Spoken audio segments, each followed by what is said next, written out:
હવે વાત કરીએ વરસાદની તો ફરી મેઘરાજા મહારાષ્ટ્રમાં બોલાવશે ધડબડાટી. મુંબઈ, થાણે, રાયગઢમાં ભારે વરસાદની આગાહી છે.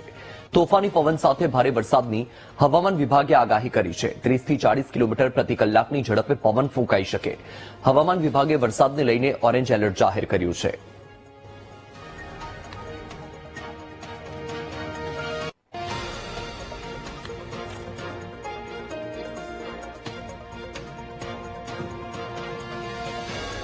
તો મહારાષ્ટ્રમાં ફરીથી ભારે વરસાદ થઈ શકે છે, કારણ કે હવામાન વિભાગ દ્વારા વરસાદની આગાહી કરવામાં આવી છે. ભારે પવન ફૂંકાય એ પ્રકારની પણ આગાહી કરવામાં આવી છે.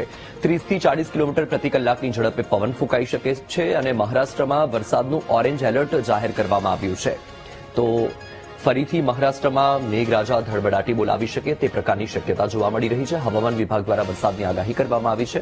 તોફાની પવન સાથે ભારે વરસાદની શક્યતા વ્યક્ત કરવામાં આવી છે. ખાસ કરીને મુંબઈ, થાણે અને રાયગઢમાં ભારે વરસાદ પડે તે પ્રકારની શક્યતા છે અને તેના પગલે જ હવામાન વિભાગ દ્વારા આ વરસાદની આગાહી જાહેર કરવામાં આવી છે.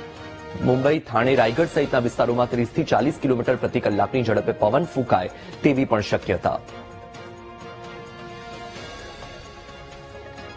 હવે વાત કરીએ ગુજરાતની, તો રાજ્યમાં આજે હળવાથી મધ્યમ વરસાદની આગાહી છે. બનાસકાંઠા, સાબરકાંઠા, પાટણ, મહેસાણામાં વરસાદ પડશે.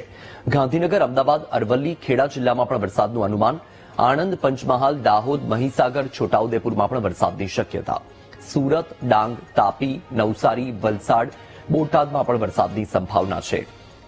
સુરેન્દ્રનગર, રાજકોટ, જામનગર, પોરબંદર, અમરેલીમાં વરસાદની વકી.